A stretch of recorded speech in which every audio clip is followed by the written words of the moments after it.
How to find percent uncertainty for chemistry. In chemistry, you're going to be doing a lot of density and how to find them.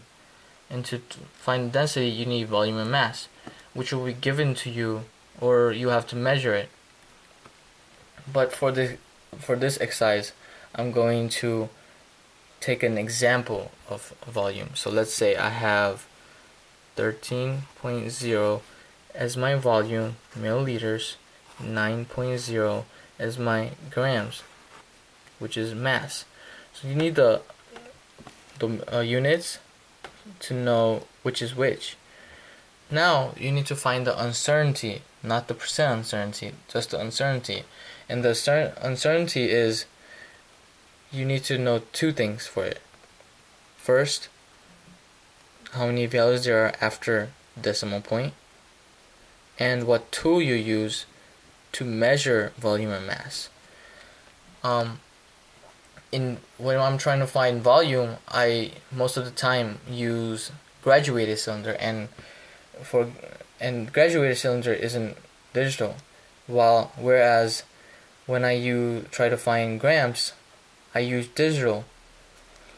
And this is very important because when I'm determining the uncertainty, it should be plus or minus 0.5, because 5 is always when you're not using digital, and plus or minus 0.1 is when you're always using a digital.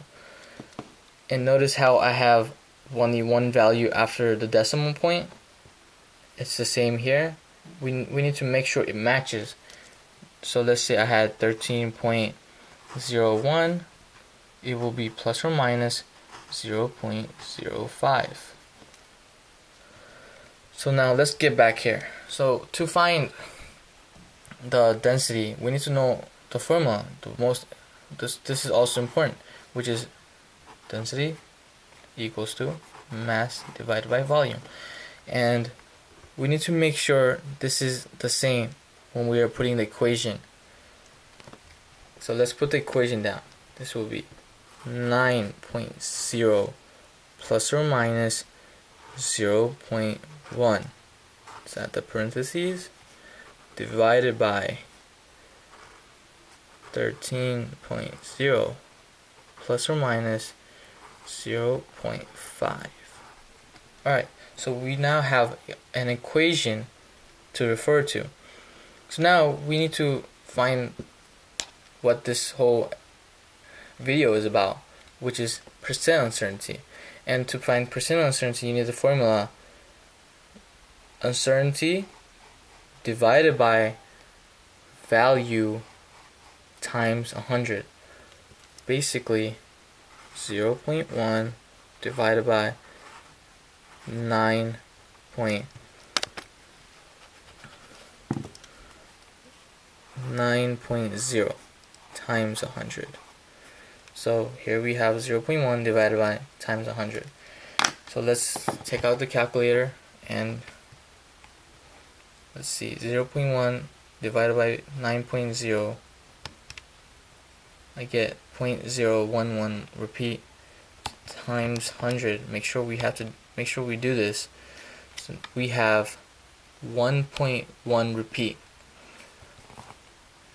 And when we're trying to put the percent uncertainty, we need to make sure the values after decimal also match. So it will be 9.0 plus or minus 1.1. Notice how I have of one value after decimal point, just like this value here. They have to match. But let's say if I had 5 here, I will need to round this up to a 2 before I can put it down as my percent uncertainty. So let's make sure it says percent here, and let's do the same thing over here. 0.5 divided by 13.0 times 100. Let's take out the calculator again. 0.5 divided by 13.0 times 100. I get 3.846 and so on. So let's find the value. So this I will round up to 9. So 3.9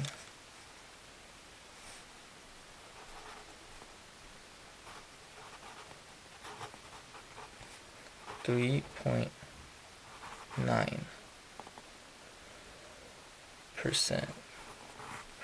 parentheses. Let's add the division sign. Alright, so now we know we found the percent uncertainty. And after that, all we have to do is divide these two values and add the percent uncertainties. So let's do that. 9.0 divided by 13.0. I get 0.69. And when we're dividing, all apply. So basically, we need to have only two values. So that will be 0.69. 0.69 plus or minus, and add the percent uncertainties up because you already figured out the percent uncertainty. So to do this, let's do plus 4, that's 5%. And there you go. That's how you find percent uncertainty for chemistry.